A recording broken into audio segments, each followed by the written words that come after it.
नमस्कार दोस्तों, आज हम सुनेंगे मालती जोशी जी द्वारा लिखित कहानी कैलकुलेशन। तो ये कहानी शुरू करते हैं। 8:30 बजने को थे और पिंकी का अब तक पता नहीं था। मेरी चिंताओं का ग्राफ बढ़ने लगा था। सर्दियों में अंधेरा वैसे ही जल्दी घिराता है और शहर में रोज होने वाली घटनाएं मन को डरा देती हैं।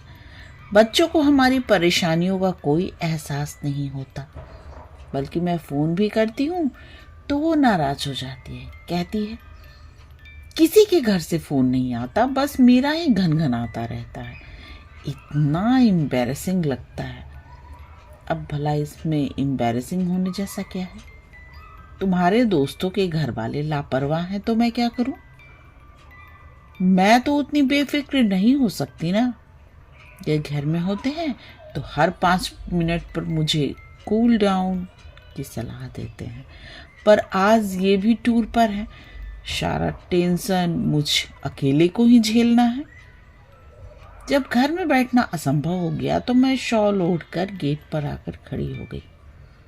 बिटिया की राह देखी जा रही है।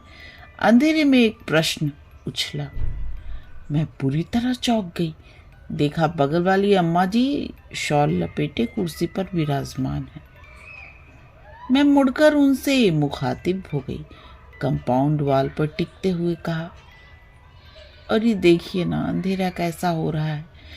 इतनी रात अकेले आती है तो चिंता होने लगती है।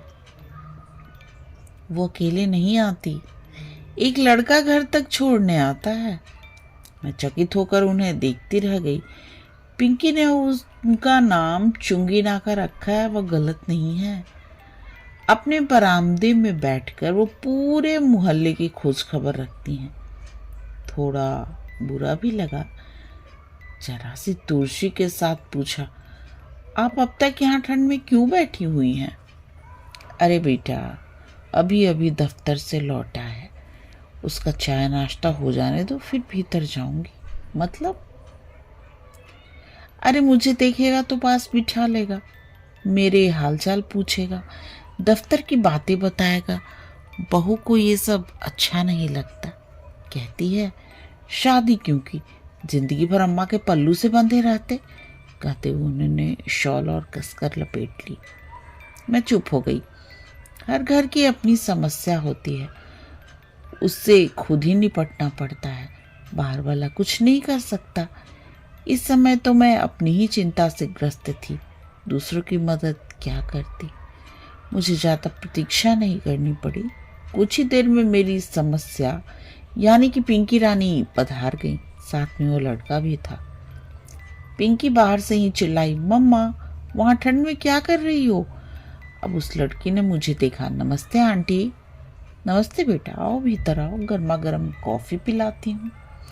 स्कूटर बाहर खड़ा करके वो निसंकोच भीतर चला आया। रोज तो बाहर से ही चले जाते हो, आज पकड़ाई में आए हो। प्रियंका ने कभी बुलाया ही नहीं, मैं तो रोज आ जाऊंगा। मैंने फटाफट कॉफी बनाई, सूखे नाश्ते के साथ सर्व की और कॉफी पीते हुए उससे ढेर सारी बातें पूछ डाली। जब वो चला गया मैंने जैसे अपने आप से कहा, लड़का अच्छा है ना? कहीं तुम उसके साथ मेरा गठजोड़ा करने की तो नहीं सोच रही हो? एक ही बैठक में उसके खानदान की सारी हिस्ट्री ज्योग्राफी पता कर ली, इसलिए पूछ रही हूँ। हर्ष क्या है बेटा? No mummy, he is just a friend. Coaching तक लाने ले जाने के लिए ठीक है, पर शादी के कतई लायक नहीं है। इतने मीडियोकर पर्सन से शादी की बात तो दूर दूर तक मैं नहीं सोच सकती। कैट की तैयारी कर रहा है, सो क्या ऐसे ही? पता है मम्मी, ये उसका तीसरा अटेम्प्ट है। तो तुम कौन सा पहली बार में ही निकल जाओगी? तुमसे तो बात करना ही बेकार है। उसने तुरंत कर कहा और कपड़े बदलने चली गई। इन लड़कियों को समझना सचमुच बहुत मुश्किल है। पिछले साल तक सुनील नाम के एक लड़के से अच्छी खासी दोस्ती थी। दोनों ने टेबल टेनिस में कॉलेज को एक बार रिप्रेजेंट किया था। फिर एक उसका आना बंद हो गया। मैंने पिंकी से पूछा तो बोली, जनाब खेल खेल में लाइफ पार्टनर बनने के सपने देखने लगे थे। How rubbish. एक लड़का था रजत, 2-3 नाटकों में दोनों ने साथ काम किया था। लड़का सुंदर था, संपन्न भी, मुझे तो सुशील भी लगता था। पर पिंकी बोली, मम्मी उसे ऑफ स्टेज देखोगी तो तुम्हें मतली आ जाएगी, फिर उसके साथ काम क्यों करती हो? Because he is a fine actor. कल को बॉलीवुड में जाकर बड़ा स्टार बन गया तो? नो चांस मम्मी, वो तो बस लोकल हीरो है। वहां तो ऐसे सैकड़ों मारे मारे फिरते हैं, कोई घास नहीं डालता। मैंने सुना लड़कियां उस पर जान छिड़कती हैं। लड़कियां परले दर्जे की बेवकूफ होती हैं, तभी तो ऐसे लोगों की बन जाती हैं। कई बार मेरा पूछने का मन होता है, लाडो तेरी नजर में कोई मिस्टर परफेक्ट है भी? उस दिन कॉलेज से लौटते ही बोली, मम्मी थोड़ा विटामिन एम स्पेयर करो, पार्लर जाना है। क्यों, कॉलेज में फंक्शन है कोई? फंक्शन तो है पर कॉलेज में नहीं है, बर्थडे पार्टी में जाना है। Kartik is throwing a party. Kartik इतने दिनों कहाँ था? यही था, पढ़ाई में बिजी था, पीजी कर रहा था ना। एकाएक तुम्हें कैसे याद कर लिया? याद क्यों नहीं करेगा, मैंने उसे भूल नहीं कब दिया है। हर साल बर्थडे पर विश करती हूँ, न्यू ईयर पे कार्ड भेजती हूँ। हाँ, पार्टी आज पहली बार दे रहा है। कार्तिक की पार्टी में खूब बन संवर कर गई थी, बार बार पूछ रही थी, मम्मी मैं ठीक लग रही हूँ ना? मेकअप बहुत ज़्यादा तो नहीं है? साड़ी ठीक तरह से पहनी तो है? वो सचमुच बहुत प्यारी लग रही थी। बाल भी ढंग से संवारे थे, कपड़े भी ढंग से पहने थे। ऐसा नहीं कि हमेशा की तरह कुछ भी उटपटांग पहन लिया और चल दिए।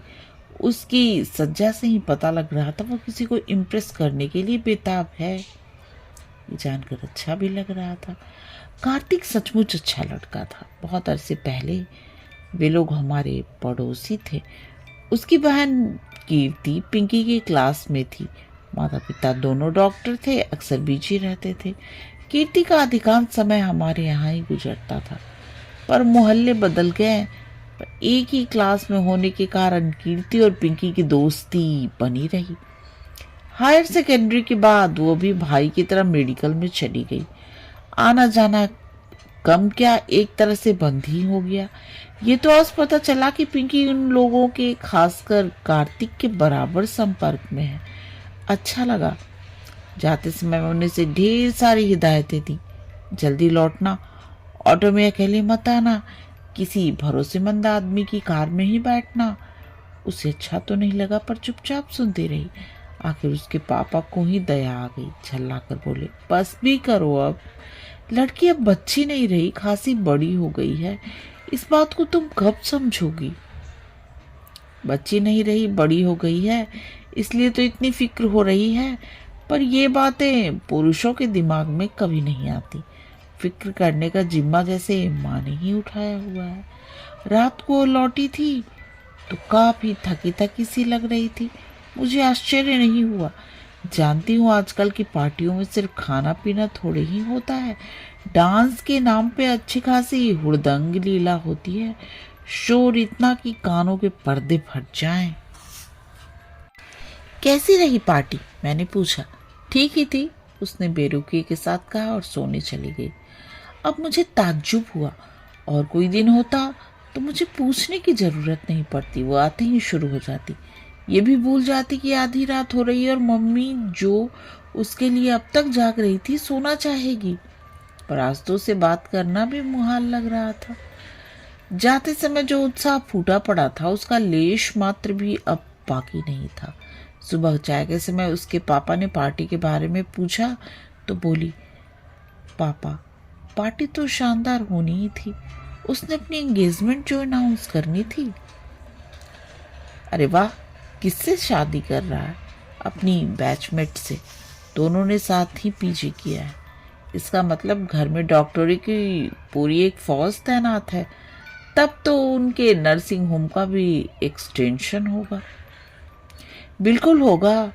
अब वो केवल मैटरनिटी होम नहीं रहेगा, वहाँ बड़ी से बड़ी सर्जरी होगी, इसलिए तो उस बॉर्डम से शादी कर रहा है। अगर उसे पीजी में एडमिशन नहीं मिलता तो उसे लिफ्ट थोड़े ही देता, किसी और को पटा लेता। उसका स्वर अत्यंत कसैला हो गया था। अंकल आंटी भी तो उसकी डिग्री पर ही नीचे हैं, नहीं तो कार्तिक के सामने तो वह कुछ भी नहीं है। It is a business deal all in all.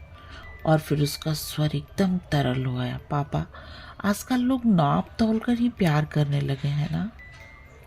उसके स्वर का गीलापन मुझे भीतर तक भिगो गया। मन हुआ उसे गले से लगाकर सांत्वना दूं, कहूं कि लाडो, इसमें कार्तिक का क्या दोष है। अपना नफा नुकसान देखना तो जमाने का चलन है। तुम भी तो इस इल्जाम से बरी नहीं हो। वैसे भी टूटकर प्रेम करने वाली पीढ़ी अब रही नहीं। वे लोग तो कब के इतिहास बन गए। कहानी समाप्त। कहानी सुनने और अपना कीमती समय देने के लिए आप सबका बहुत बहुत धन्यवाद।